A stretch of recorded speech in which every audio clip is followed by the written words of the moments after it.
बाकी खाते में लिख दीजिए। अरे मैडम, तू जितना सामान कहबू हम उतना सामान देब। ओकरा खातिर हम भागल ना हई, लेकिन जदि उधारी के बात कैलू तब बुझ लिह हम संतोष पागल नहीं। देत बाड़ू हतनिया मांग तारू हतना, हतने पैसा में सामान ले बुकतना, हतने पैसा में सामान ले बुकतना। तू जानत हुआ कि हम ग्रेड ए पढ़ नहीं।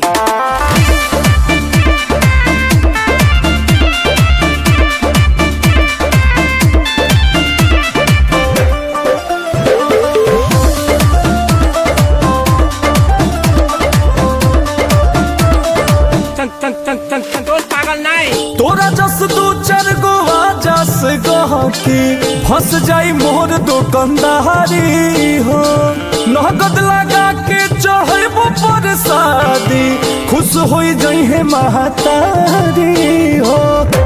के मनवा से तो होता हो आरतीला लेट होता हो। जल्दी जल्दी सामान झोरा में डालो।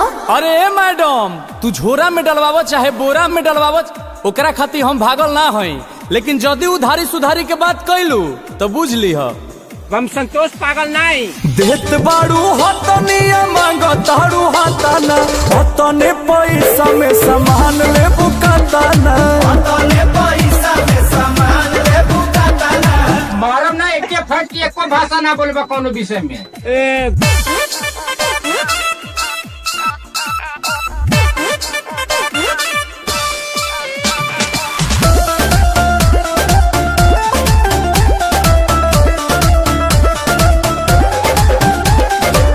पूजा पाठ खाती हटत नइखी, खड़बन साथे जमाना के, अंकुश के ऊपर से बाटे दबाओ कम पर माइज ना होई अठवाना के।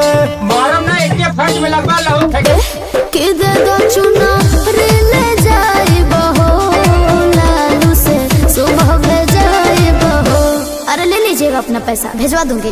अरे मैडम, तू चुनरी ओढ़ के सुनरी बन मुनरी बन, ओकरा खातिर हम भागल ना हई, लेकिन हमरा अभी पैसा ना मिलल तब बुझ लिह हम संतोष पागल नहीं। देत बाड़ू हतनिया मांग तारू हतना, हतने पैसा में सामान ले बुकतना, हतने पैसा में सामान ले बुकतना।